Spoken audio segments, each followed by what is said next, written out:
Stand up please as we'll start by prayer. After that, Brother Dustin ay siya po ang magbibig sa atin sa ating congregational singing. Okay, let us pray.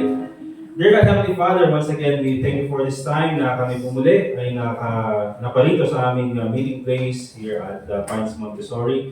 Once again, Panginoon, to gather and to sing praises to your name at ganoon din po, Panginoon, to listen to your word and learn from the principles na kailangan po namin malaman. I pray, Lord, that you please give us a humble heart so that we'll be able to learn more of your word, that the Holy Spirit convict us of any sin na meron po sa amin, at nawa po, Panginoon, ay kung meron man po kaming mga kasalanan, ay ito po ay baguhin po namin sa aming buhay at kami po ay lumakad ng matuwid ayon po sa iyong salita. So once again, Panginoon, we thank you for this time that you've given to us. And we praise your name this time. Magpunta din po sa mga kapatid namin sa kanilang daan. Keep them safe, dear God. Nang sa rin po ay makasama namin sila sa aming prayer meeting this evening. I also pray in the name of the Lord Jesus Christ. Amen. Alright, remain standing please, Brother Dustin. Let's open our songbooks po sa Psalm 229.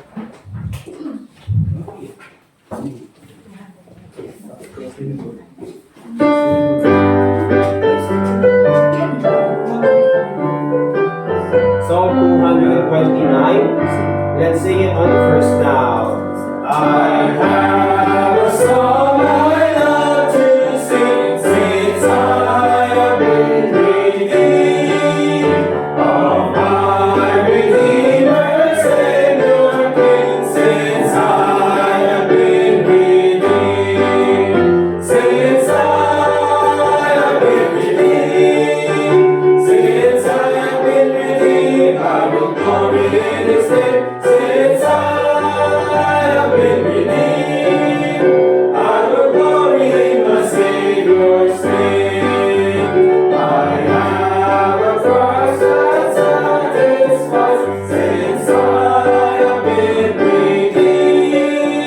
To do His will, my highest prize, since I have been redeemed, since I have been redeemed, since I have been redeemed, I will glory in His name. Since I have been redeemed, I will glory in my Savior's name.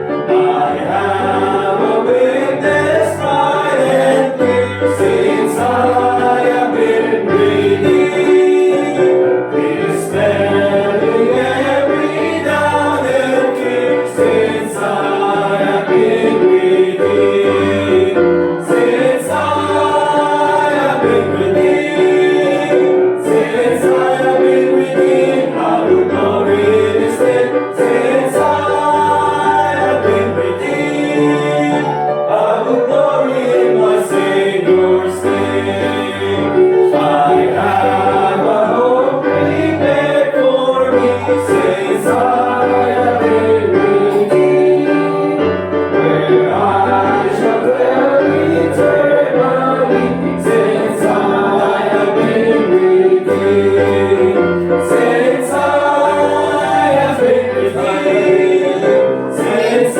have been redeemed, I will glory in His name. Since I have been redeemed, I will glory in my Savior's name. You may be seated. Let's go to our next song, song number 250.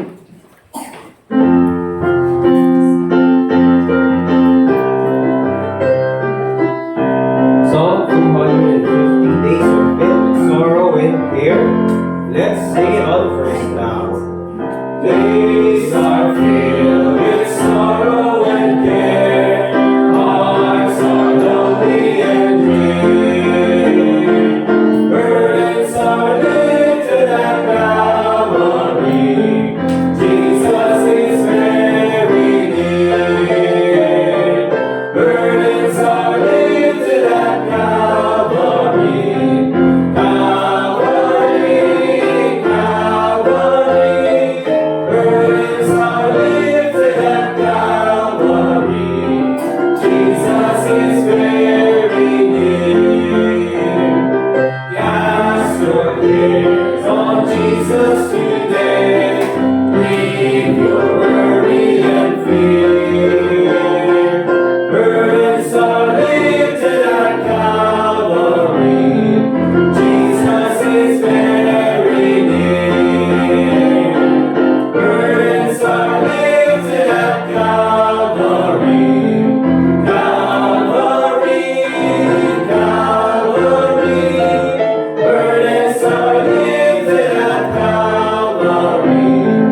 Thank you, Brother Dustin.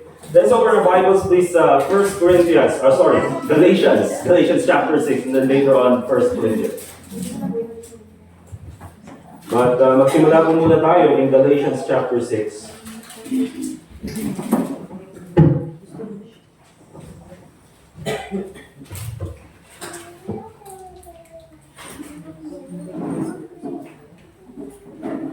In Galatians chapter 6, I'll read from verse 1 hanggang matapos po natin in verse 18.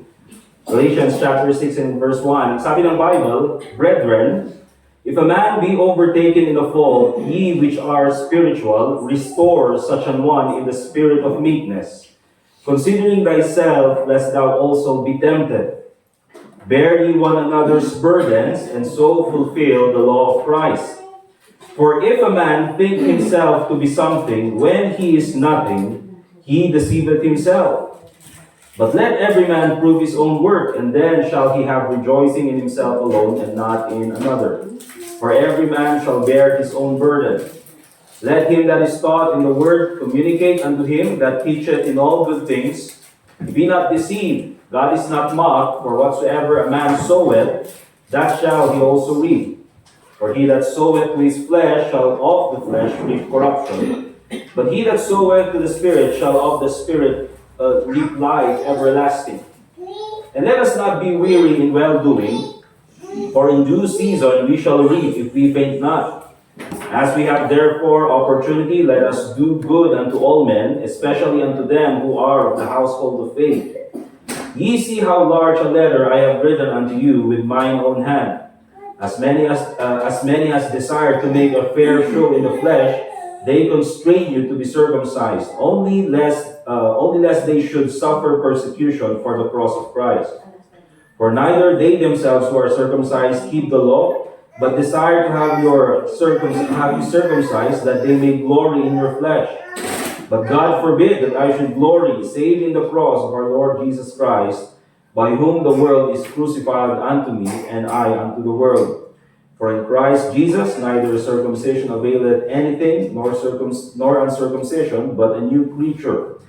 And as many as walk according to this rule, peace be upon them, and mercy, and upon the Israel of God. From henceforth let no man trouble me, for I bear in my body the marks of the Lord Jesus. Brethren, the grace of our Lord Jesus Christ be with your spirit. Amen. And so mga kapatid, we're going to look at Galatians chapter 6. And we'll focus on verse 1 until verse 3, where the Bible says, If a man be overtaken in a fault, ye which are spiritual, restore such an one in the spirit of meekness. And here we see one of the ministries of the church is to restore those brethren, members of the church, part of the family of God, who have sinned or have fallen into sin. Okay? But let's go first to 1 Corinthians chapter 5 before we focus on that topic. Because in 1 Corinthians chapter 5, we need to understand that yes, mga kapatid, that in the church, it's very important for us to have this ministry of restoring brethren who have fallen in sin. But also, we have to understand, mga kapatid, that as Christians, according dun sa sinabi ni Apostle Paul, that we should not fellowship with brethren who continue in sin. In 1 Corinthians chapter 5, makikita po natin dito, in verse 9, I wrote unto you in an epistle not to company with fornicators. So, dapat hindi kayo nakikisalamuha. Okay? Doon sa kanilang mga itong gawain ng makamundo, because that's the way of the world. Okay? That even outside of marriage, ay ginagawa nila yung gawain ng mag-asawa. In verse 10, Yet not altogether with the fornicators of this world, or with the covetous, or extortioners, or with idolaters, for then must he needs go out of the world. Now, when it comes to the unbeliever, mga kapatid, what we do is we bring them the gospel. Whether they be sabihin natin idolatry, na doon sila sa idolatry, or whether sabihin natin, nakikita natin na, they are living in fornication, because our goal, mga kapatid, is to bring them the Lord Jesus Christ. Right. Ang goal natin, mga kapatid, is so for them to get saved. And then later on, hopefully, we can bring them to church, teach them the Word of God, and then they can change their ways. Di ba? Yun yung focus natin. That's why, kahit na sabihin natin, even the example of the Lord Jesus Christ, sabi ng mga Pharisees sa Kanya, why is He eating with the publicans? Di ba? Pero yun yung ginagawa ni Jesus Christ because the goal, mga kapatid, is not to make people Baptists. The goal is for them to get saved. Okay, yun yung first na gusto natin gawin. But Paul goes on to continue. Doon sa verse 11, but now I have written unto you, sabi niya dun sa church, okay, not to keep company, if any man that is called a brother be a fornicator. So ito na yung difference. Okay? To those who are unbelievers, we fellowship with them because we want to share with them the gospel. Okay? Pero sabi dito, if a man is called a brother, ibig sabihin mga kapatid, he is a member of the church, he is saved. Okay? At kasama natin sa simbahan, and then sabi ng Bible, be a fornicator, or covetous, or an idolater, or a railer, or a drunkard, or an extortioner. Sabi ng Bible, with such an one, know not to eat.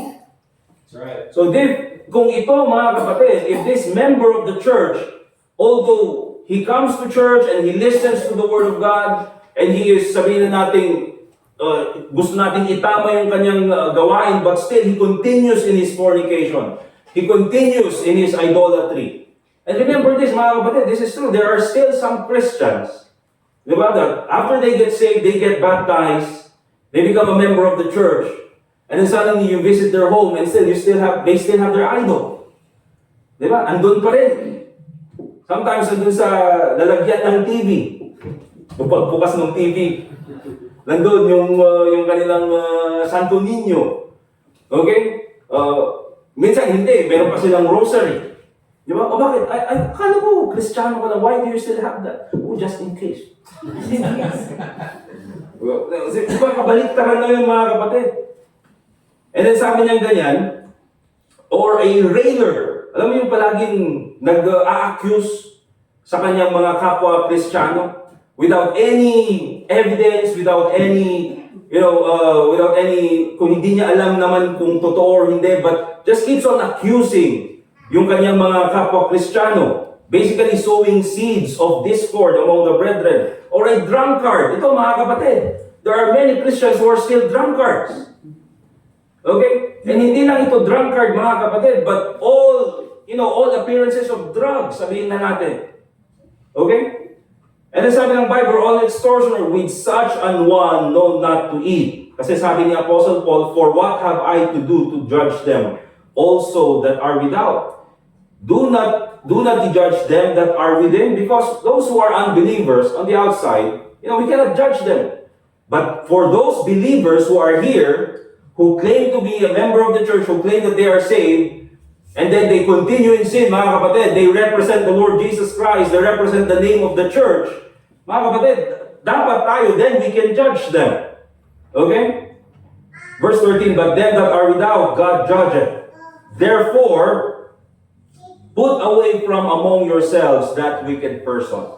Kaya if there is a member of the church who continues in sin, kailangan siyang ma-excommunicate. Bakit, mga kapatid? Because if he is already outside the church, then God will judge him. Okay? Kaya kung titignan po natin, mga kapatid, dyan po yung tinitignan natin. Of course, when we excommunicate, kailangan munang pumunta sa process dun sa Matthew chapter 18. Alright? But the point here in Galatians chapter 6 is the person is overtaken in a fault. Alright? So, unang-una, let's take a look at these principles in our ministry of restoration. Unang-una, mga kapatid, we have to recognize that Christians can fall in sin.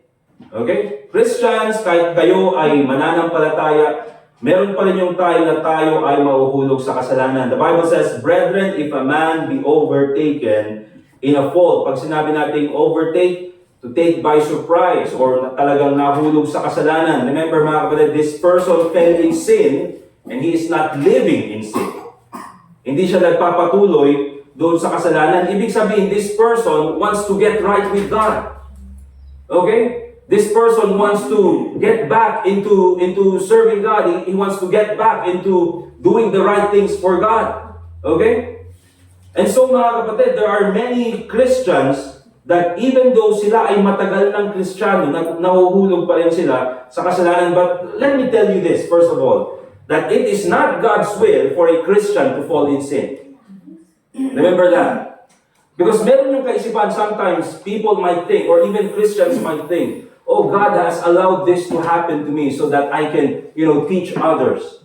No, mga kapatid, we already have the Bible. There are so many examples in the Bible that we can learn from. Diba? We can example kay Lot. Meron may example kay Samson. Example kay David. There are many examples in the Bible. Okay? We don't need na to learn from you na parang gagawin ka pa ng example ng Panginoon.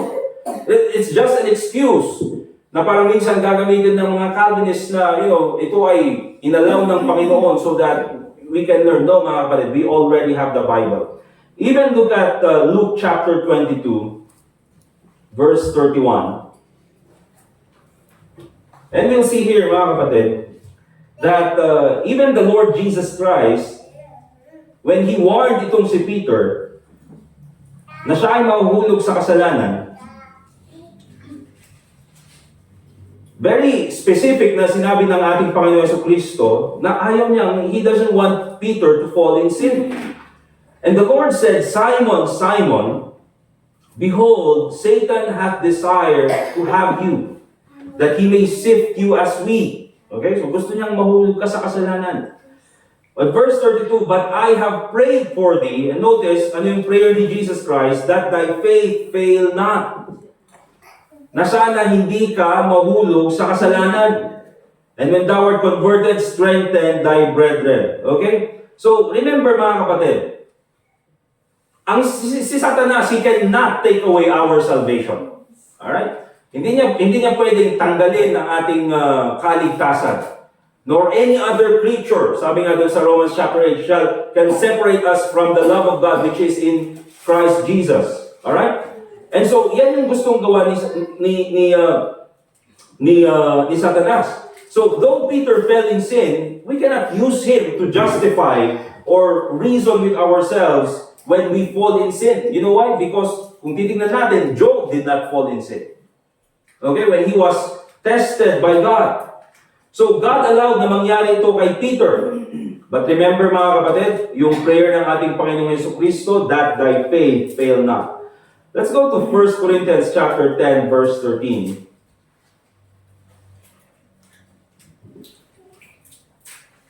Alright? And talagang makikita po natin dito that when it comes to falling in sin, we need to understand na tayo po, mga kapatid, we can overcome sin. Okay? It's just a matter of the will to do it. 1 Corinthians chapter 10, verse 13, there hath no temptation taken you, but such as is common to man.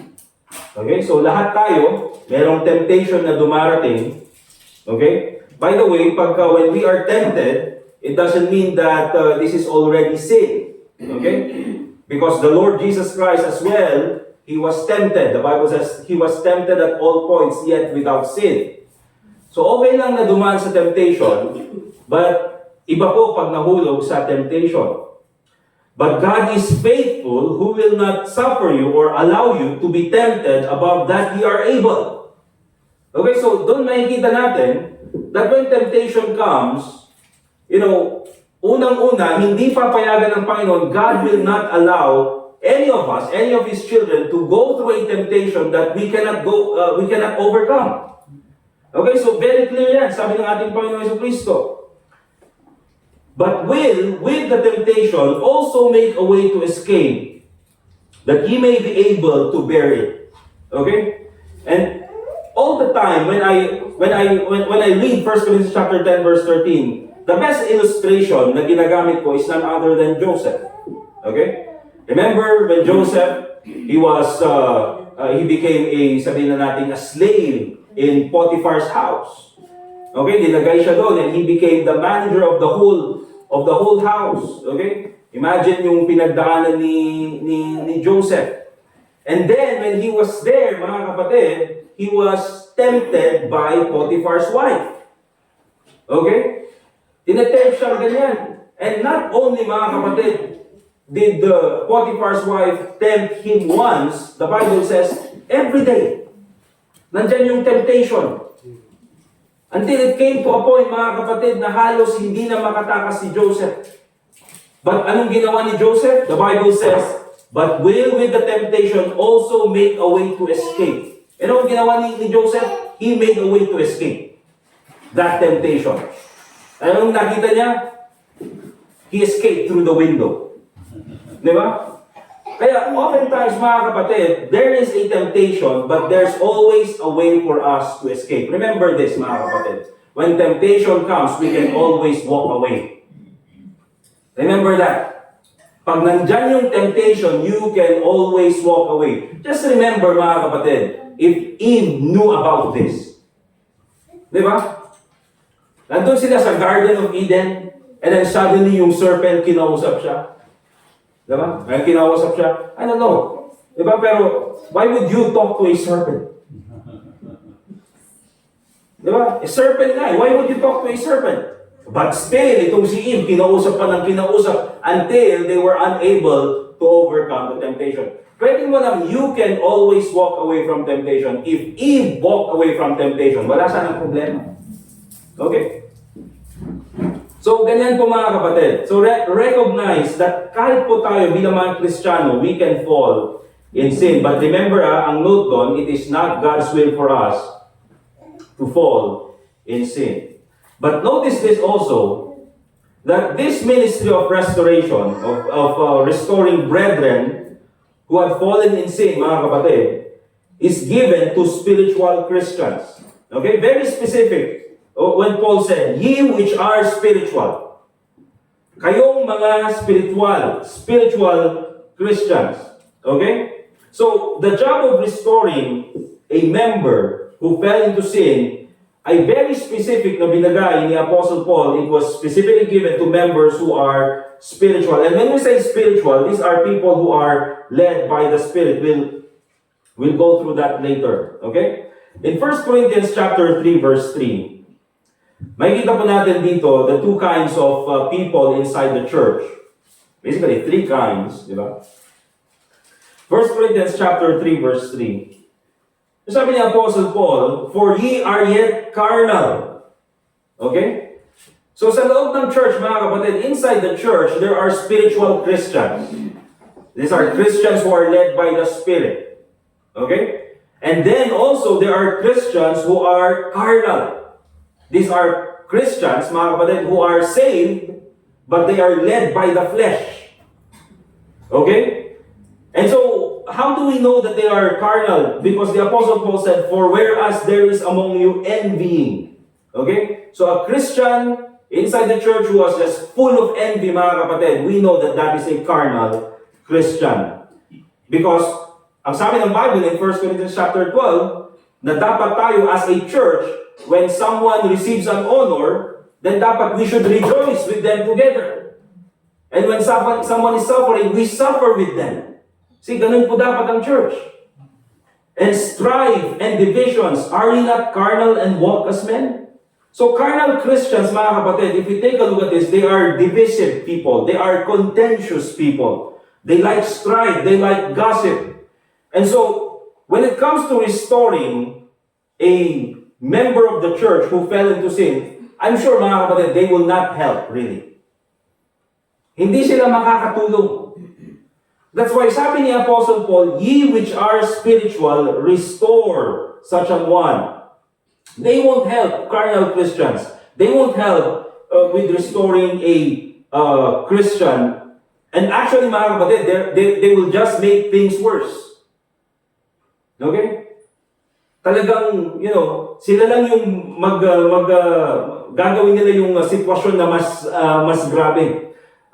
I don't know if, I think Brother Kenton, I was talking to him a while ago about doon sa, minsan yung mga prayer requests, di ba? Kaya minsan mga kapatid, when it comes to prayer requests, ingat din tayo. Because sometimes we will say, oh, let's pray for this sister. Pag-pray natin si sister, ganito, because, ganito yung kanyang pinaggagawa. Palagi siyang nalalasing.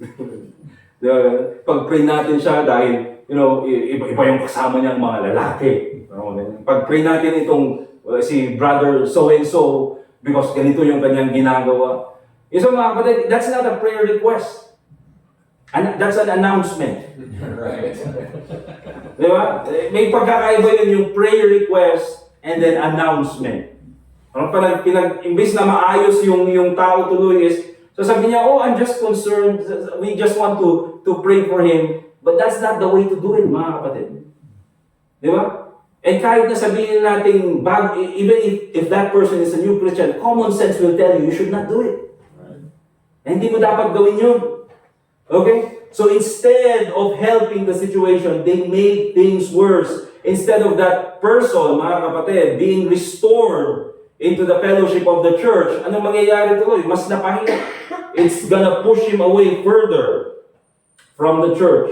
Parang mga kapatid, it's like, kaya sabi ni Apostle Paul, ye which are spiritual. Because if you give that job to the carnal Christians, mga kapatid, it's like hiring an incompetent person. Diba? For example, may sira yung sasakyan. We have the church van is not working. Or not working, needs change oil. Okay? So, pinunta natin sa mechanic. Right? Then we put it to an incompetent mechanic. So instead of change oil, ano sabi, we have to change the engine.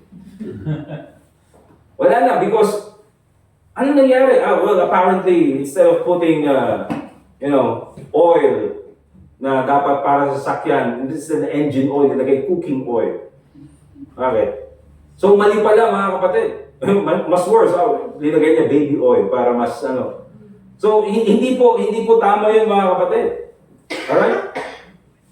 That's why it's given to spiritual Christians. And why was it given to spiritual Christians? Because we can see here, mga kapatid, sabi ni Apostle Paul, ye which are spiritual, restore such an one in the spirit of meekness. Because spiritual Christians, they're the ones who can develop the spirit of meekness. Okay? And pag sinabi natin meekness, mga kapatid, what does meekness mean? It means humility. It means a softness of temper. Hindi yung palaging nagagalit. Okay? It means patience. Alright? Look at Galatians chapter 6 verse 3. Doon sa main text natin.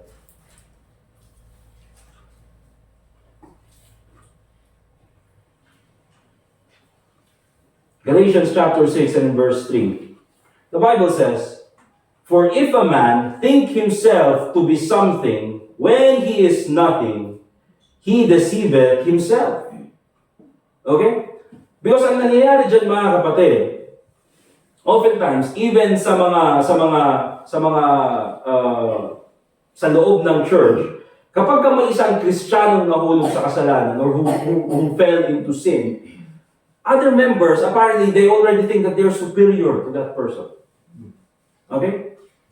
Every time that there's a preaching, they will say, this preaching is for that person. It's for him only. Para sa kanya lang.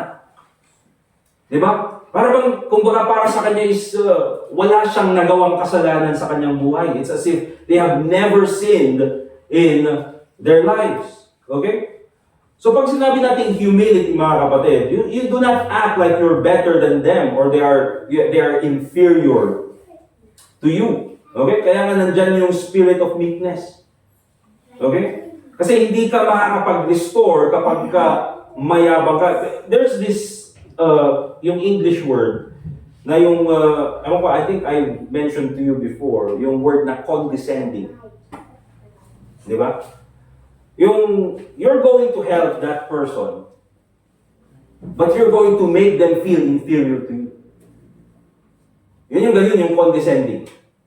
Okay? Or you're going to help that person, but you're going to keep reminding that person of their sin. Right. Yeah. Diba? Or you're going to help that person, But you're going to be, just keep on, parang palagi mo na lang pinapagalitan.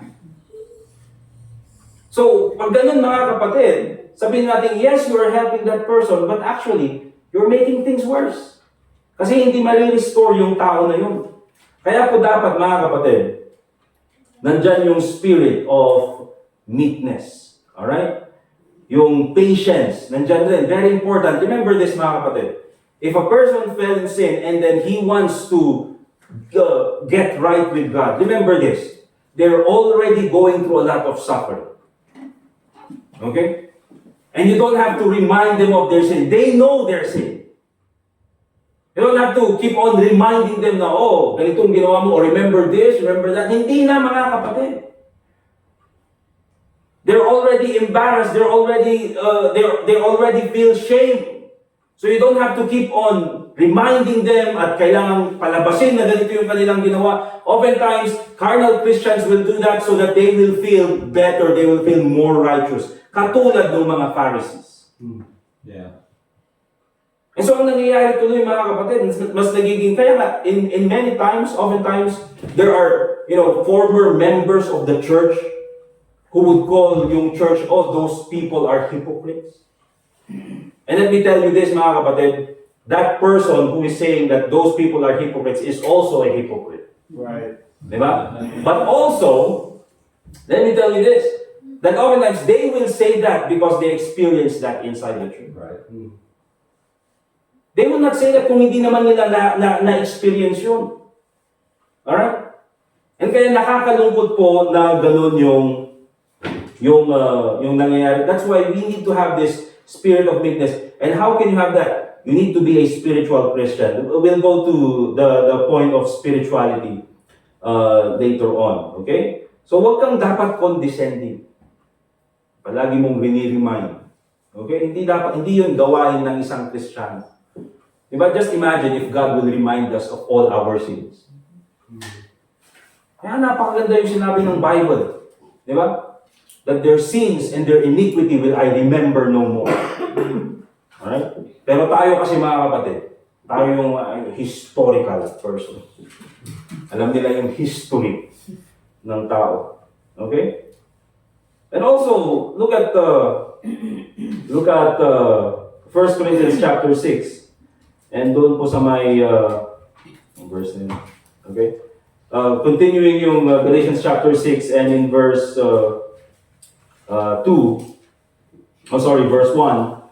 Ang sabi niya ganyan, considering thyself lest thou also be tempted. Okay? Remember this, that you need to avoid the feeling of invulnerability. Okay? You avoid the feeling that parang, oh, I will never fall in sin. Ano bang ganun na tao? I will never fall in sin. Okay? Kaya sabi niya ganyan, considering thyself, lest thou also be tempted. Okay? So, look at, we'll go back to 1 Corinthians chapter 10. But remember this, mga kapatid, especially po doon sa mga bagong Kristiyano, to new Christians, as long as we are in the flesh, we will always sin. Okay? Kaya as long as you are alive, and you are still in this flesh, this wretched flesh, na sinasabi ni Apostle Paul, okay? There's always the temptation. Because all this flesh wants, mga kapatid, is to sin.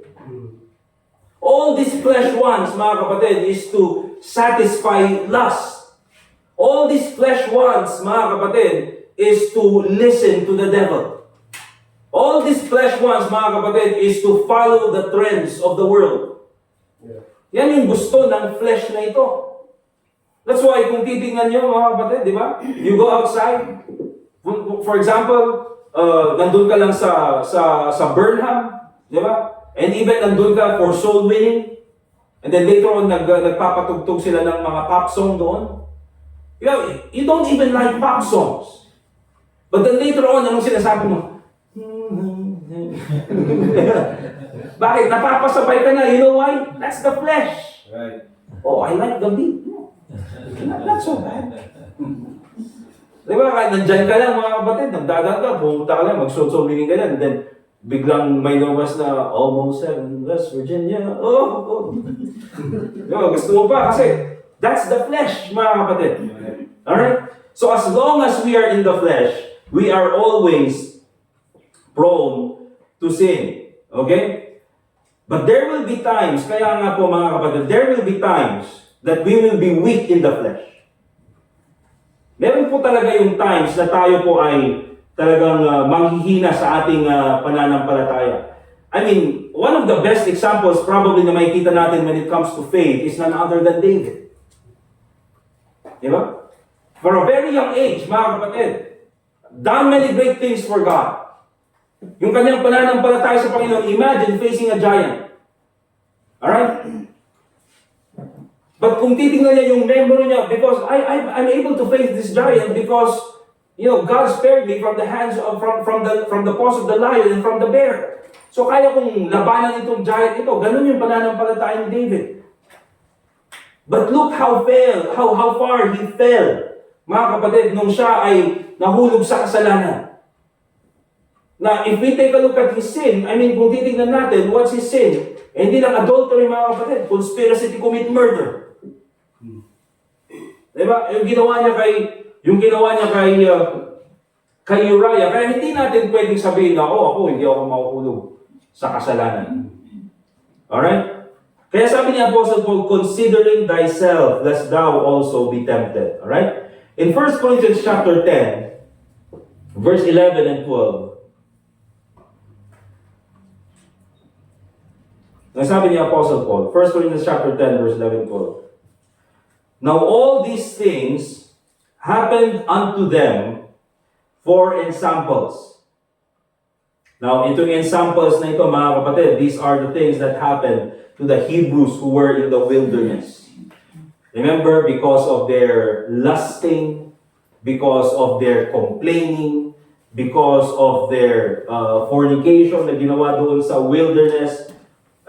Kaya lahat sila, mga kapatid, ay talagang pinatay ng Panginoon. God killed them in the wilderness.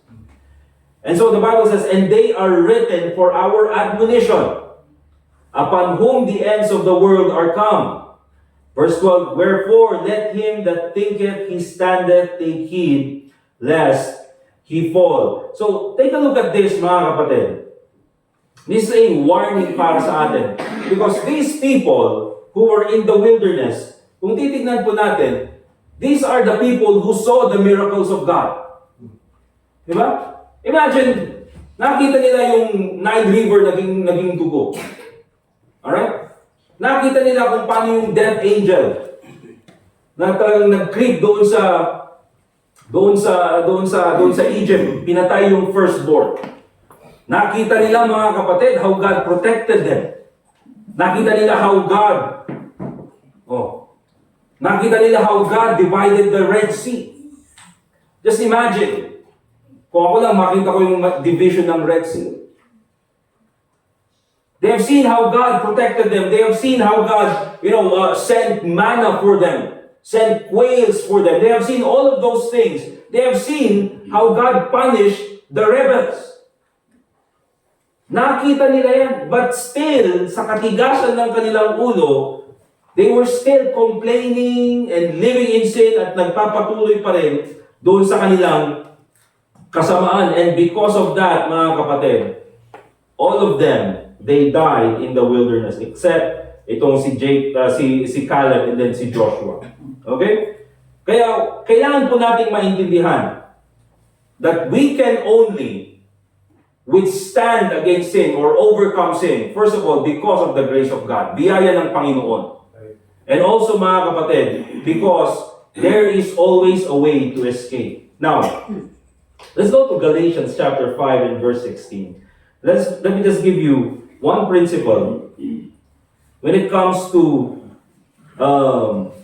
avoiding sin. Alright?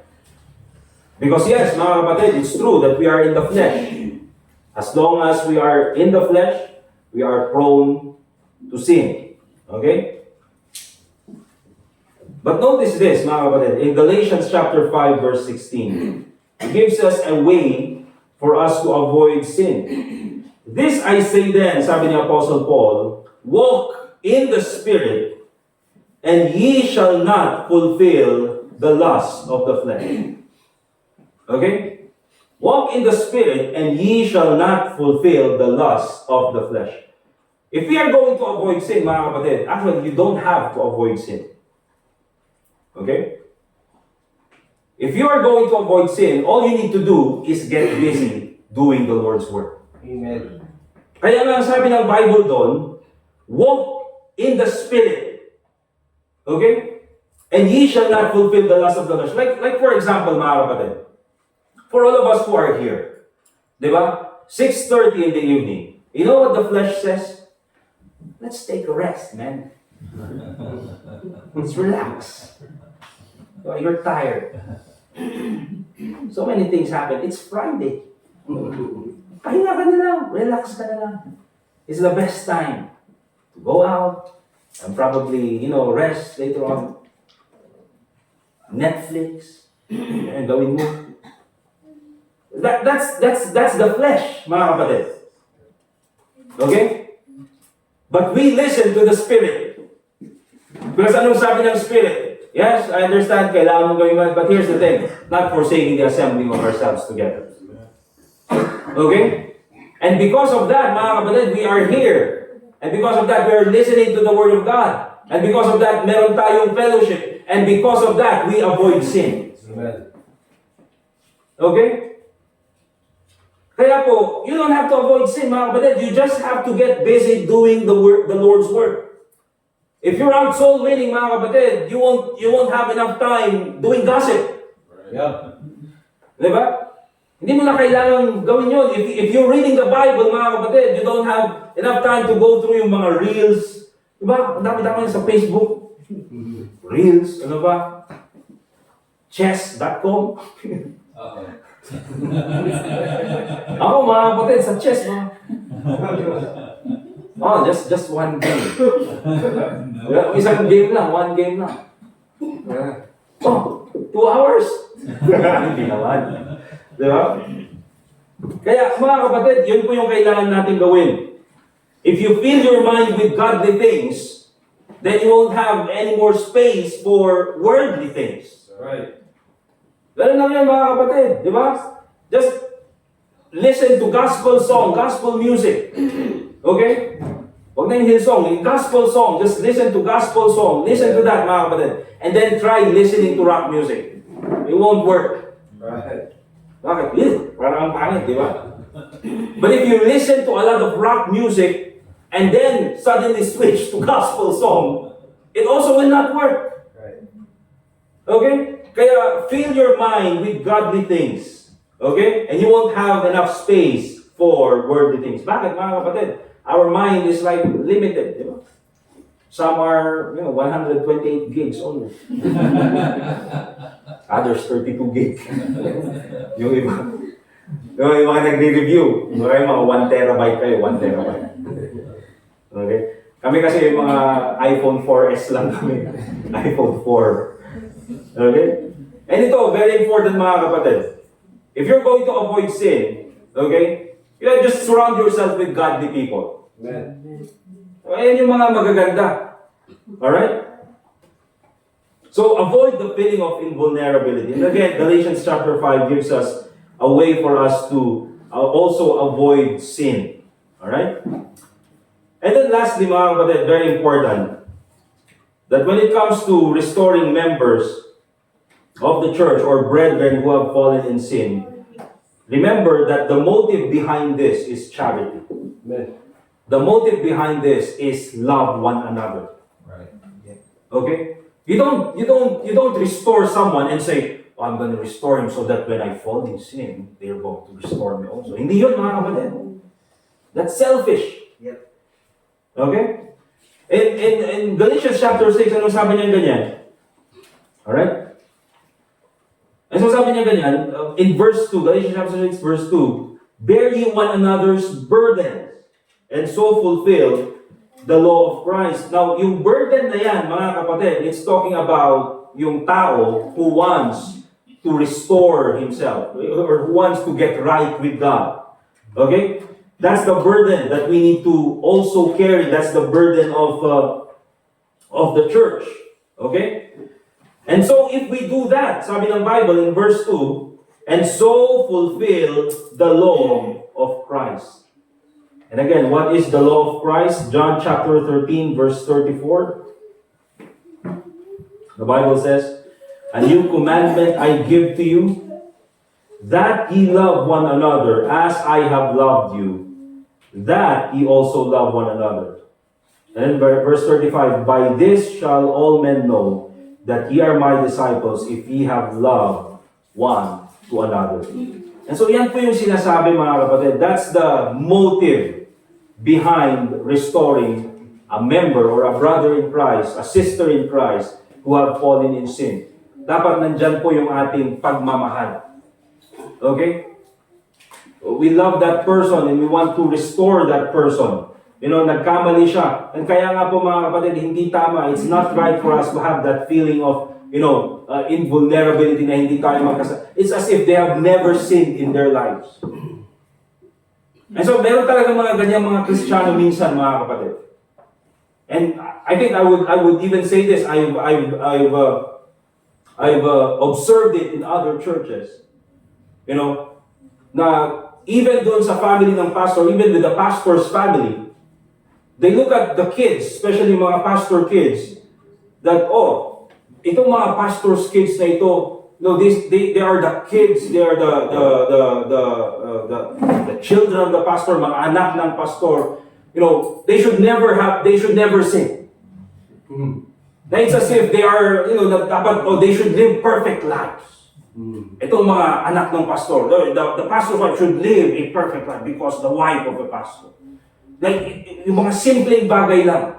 Look at that. Look at how she looked at me. That's not right. Gaganan sila. Diba?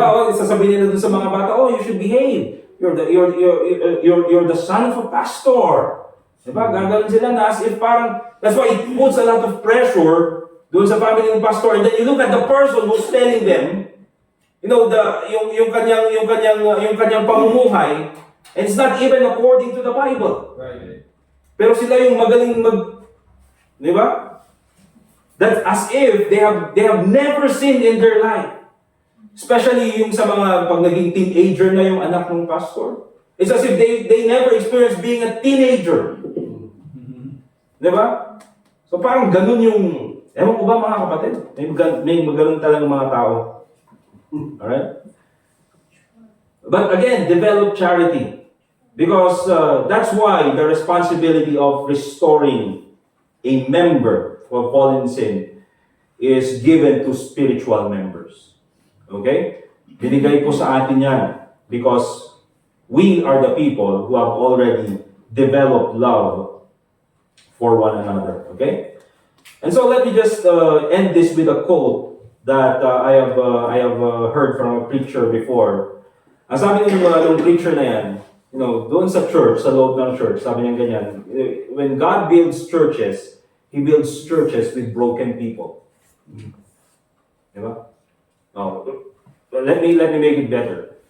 Better. When God builds churches, He builds churches with broken people and broke people. Diba? Parehas na yun, ha? But with broken people, mga kapatid, diba? Lahat naman tayo, we had to go through, different paths in life, and the reason why we're here, mga kapatid, is only by the grace of God. Amen. Even with myself, mga kapatid, I remember 10 years ago, 15 years ago, the kind of life that I have. Mga kapatid, I would not even imagine. It's even embarrassing. Sometimes there's just this time when I just remember something that I've done in the past, and before sleeping, it always happens before I go to sleep. And then I just put there on the side. Talagang agkumutak na yung kapsat. I just get the blanket. I just feel embarrassed, mga kapatid. I just feel ashamed. Okay? Bakit? Because before, mga kapatid, I'm a backslider. I was a backslidden Christian for a long time. Okay? Kaya minsan, My name is Mark Timothy. Di ba? Mark Timothy Bacol. When I was a backslider, I used the name Mark. Ganun ako. That's why people dun sa Session Road, they go, oh, Mark. But in the church, they know me, Brother Tim. Brother Tim. Yun yung ginawa ko rin, mga kahihiyan noon. Alright? And so, ganyan po mga kapatid. Alright? God builds churches with broken people. Sabi niya ganyan. And sabi niya ngayon, God builds churches with hurting people. Okay? People that are hurt. Not people wanting to hurt. With hurting people. Okay? And then sabi niya ganyan, and somehow these imperfect people find strength to make it through. Make it through. And the broken become brand new. Okay? And the only thing we have there mga kapatid ay dahil lang po sa biyaya ng Panginoon. So praise God mga kapatid, dahil po sa biyaya ng Panginoon ay meron po tayong mga, we have this ministry that is given to us. Remember, develop charity, and most of all, do it with the spirit of meekness. Amen? Lord willing na hindi po tayo mahulog sa kasalanan. But, you know, there are many members of our church that you don't see anymore here. And the reason why they're not here is because I've asked them to leave. Hindi naman kailangan not needing to be publicized. Diba? Because my want is that hopefully they can fix their lives. And then when they can come back here, then we can accept them again. Amen. Diba? Ganun naman po yung hindi yung suddenly fall in sin and then we just publicize it. Oh, this member, mga kapatid, you know what he did? You know, if it needs to be publicized, di ba? For example, talagang ayaw nila and they're already attacking the church, Right. then it needs to be publicized. But if it doesn't need to be publicized, then we don't do it. Okay? Exactly. So yun po mga kapatid, ang lesson natin this evening. Let us pray. Dear God, Heavenly Father, once again, we thank you for this time na kami po ay nakapag-aral ng iyong salita. Lord, we thank you for people that you have used in our lives to help us, to restore us, Panginoon. You know my life, you know po ang nakaraan ng bawat sa amin. But thank you, Lord, because you have used people who were very loving and who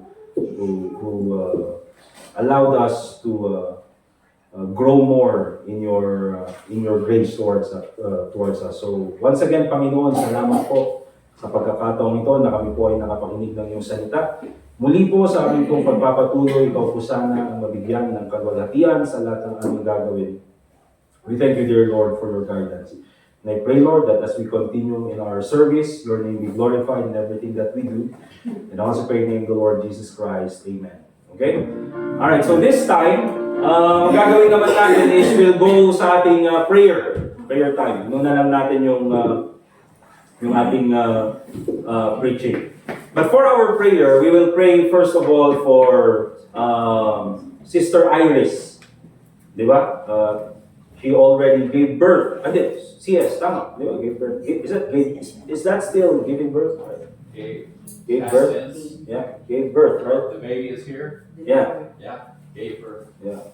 With beard already. Esau. O, di ba? So, let's praise God for that. But let's pray for Sister Iris' recovery. Also for Sister Angel, yung kanyang recovery. It's taking a while for her to recover. Di ba? She gets stressed out. That's not my fault. Ako yun. May stress sa akin. Also mga kapatid, let's continue to pray for our school preachings, especially this coming week. Wala na yung Verity Baptist Church. And just like a while ago, there was a lack of preachers na pumunta sa mga classrooms. And so let's pray that we'll be able to accommodate all the schools this following weeks with the main church. At least kung yung main church andun, okay yun, kasi marami sila, okay? So let's pray for that, okay? Also, let's pray for these three young ladies. They're having their review for MedTech, okay? That they can survive yung kanilang review. And of course, they can pass the exam, okay? So Sister Iris, school preaching, and then yung kanilang review. Any more prayer requests? Prayer request, hindi announcement. Prayer request. Meron ba prayer request? Oh, bakit sa Alea? Ay, yung inuubo. Oh, narinig ko. Let's pray for Alea, yung kanyang health. Pati yata ikaw, Brother Dustin. Ay, wow, kasalanan mo pa rin. Okay, let's pray for Brother Dustin and Alea, yung kanilang health. Any more? Meron pa ba? Ma'am Els? Safe trip tonight, Pastor. Going to Manila. Oh, that's an announcement. Let's pray for her safety. Kailan ka po ba? Balikan na kami. I just attended counseling seminar. Okay, let's pray for Ma'am Elsa, yung kanyang health na rin. Mawala na kasi. Health. And then of course, yung kanyang travel pabalik ng Manila. Anyway, Brother James and Brother Kenton, they'll be going to Manila on Monday, right? Okay, so they'll still be with us on Sunday. Okay, all right, amen. Okay, so yun po. So remember, Sister Iris, yung kanyang recovery, and with baby. And of course, yung si Sister Angel, okay? And then also yung school preaching. And then yung mga 3 young ladies na ito dun sa kanilang medtech review. And then si Ma'am Elsa, yung kanyang health and safety. And sila Brother Dustin and Alea, yung kanilang health. Okay? So kung wala na, let's go ahead have time to pray. And then after that, we'll have our offering.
Dear Heavenly Father, once again, we thank you for this time that we can pray together. Once again, Lord, we thank you for the opportunity that we can intercede para po sa pangangailangan ng kapwa namin mananampalataya.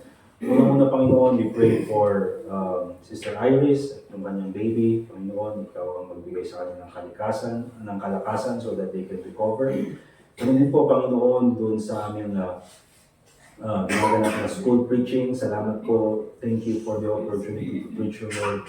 Pero I pray, Lord, na ikaw pa po ang magpadala ng mga kasamahan namin so that ma-accommodate namin yung mga schools na pinupuntahan namin. And I pray, Lord, that you'll continue to save more souls in these schools that we are visiting where your gospel is being preached.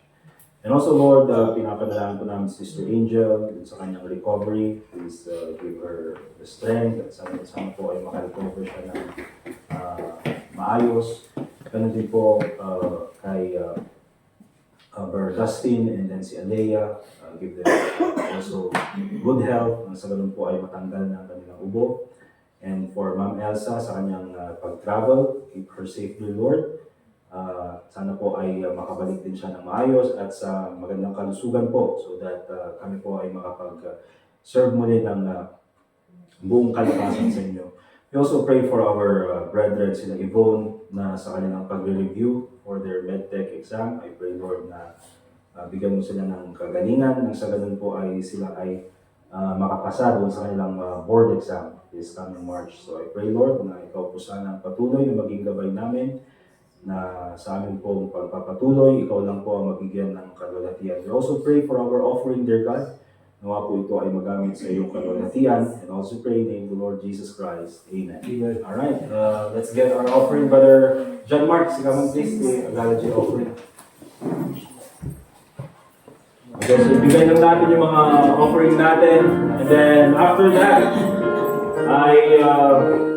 we'll have our closing song. And then dismiss na po tayo.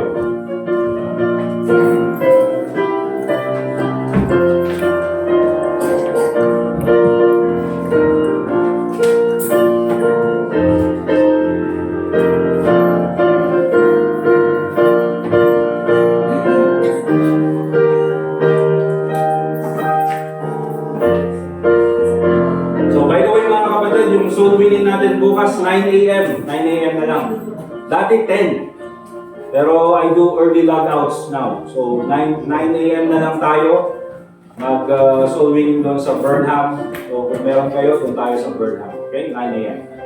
Alright, let's all stand up please. Let's get our songbook, song number 372. We'll sing Let the Lower Lights Be Burning.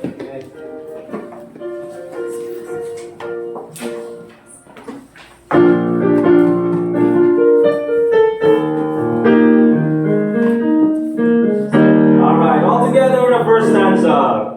Kindly is our Father's mercy from His lighthouse evermore. But to us He gives the keeping of the lights along the shore. Let the lower lights be burning, set the gleam across the way. Some poor fainting, struggling seaman, you may rescue, you may save. Dark the night of sin has settled, on the angry billows roar. Eager eyes are watching, longing for the lights along the shore. Let the lower lights be burning, send the gleam across the way. Some poor fainting, struggling seaman, you may rescue, you may save. Trim your feeble lamp, my brother. Some poor sailor tempest tossed, trying out to make the harbor. In the darkness may be lost. Let the lower lights be burning, send the gleam across the way. Some poor fainting, struggling seaman, you may rescue, you may save. Amen. We're dismissed mga kapatid. Just one reminder pala. Please pray for these three names. Danica, Marion, and what's the name? Althea? Haley. Althea. Haley, Marion, Danica. These three kids were Brother Kenton preached to them doon sa Dominican Mirador National High School. They came last Sunday, pero nandun na tayo soul winning. but they want to be baptized. So let's pray for them na sana matuloy sila this coming Sunday for their baptism. Amen? So yun po, dagdag nyo. Danica, Haley, and Mario. Okay, sige po. Thank you very much mga kapatid. We are dismissed.